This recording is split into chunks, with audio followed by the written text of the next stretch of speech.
California continues to flaunt America's immigration laws. Here's the latest outrage. The Senate president has appointed an illegal immigrant to hold a state office. Lisbeth Mateo will work on the Student Opportunity and Access Program Project Grant Advisory Committee. Mateo says illegal immigrants are not adequately represented in government. My.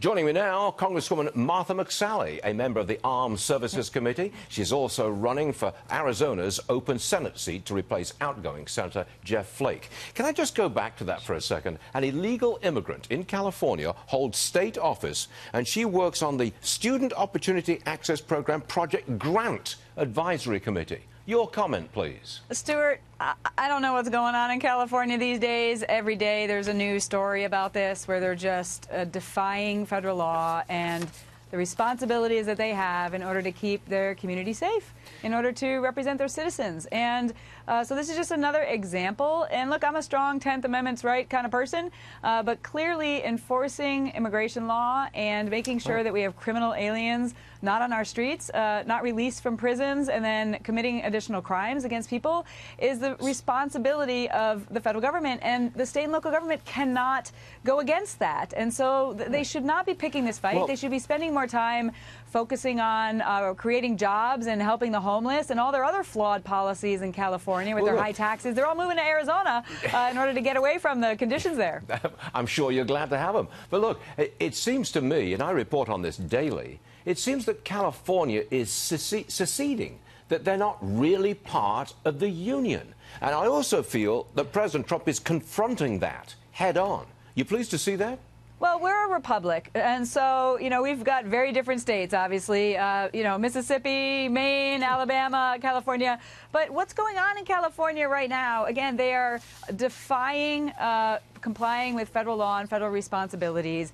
They are choosing to emphasize this and to put all their energy into this issue instead of addressing the very real issues of the people who live in California, the citizens in California.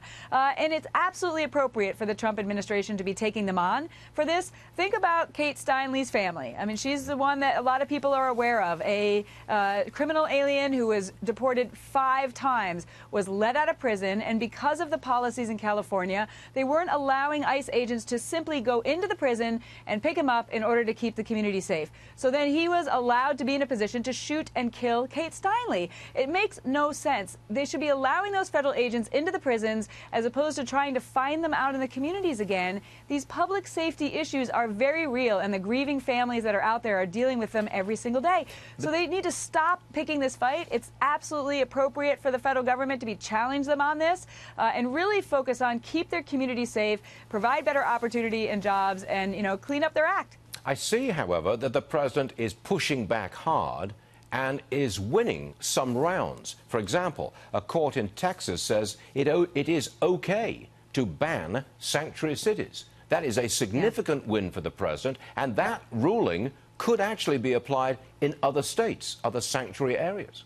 Yeah, this is a big win. Again, it's federal law. It's very clear. It's the law of the land. And this ruling in Texas, I think, is going to reverberate into other places. It's unfortunate that there has to be this lawsuit for California, but I think they will ultimately prevail because it's the responsibility. They cannot thumb their nose at these important issues with the sanctuary state that they have, not just sanctuary cities. Look, you know, I've long supported a border wall system. I said the other day, maybe we need to build a wall between California and Arizona because their dangerous policies are going to impact the rest of us. This is the whole point. If they're letting criminal aliens out onto the streets, they don't just stay in California. They're impacting the rest of the communities potentially around the country, and that's not their right to do that. I believe that next week you'll be going to the White House discussing the wall. I take it you're pushing fervently for it, correct? Yes, I just had a hearing this afternoon. I'm the chairwoman of the Border and Maritime Security Subcommittee, and we had officials from DHS and CBP and also representing the Border Patrol agents talking about the importance of the request that's come over, $33 billion for a border wall system and roads, access, technology, and the Border Patrol agents that we need to secure our border. I'm representing a border district, and the ranchers and the border residents that I represent are dealing with cartels trafficking through their ranches and into our communities every single day. This is very real. And so I'm honored to be invited back to the White House again for this conversation next week and continue to advocate to crack down on sanctuary cities and to secure our border once and for all. And it's great to have a president who has the will to do that. And you are running for Senate, and you are with Trump, and you're with the wall. Martha McSally, thanks for joining us. Pleasure. Thanks, Stuart. Thank you very much.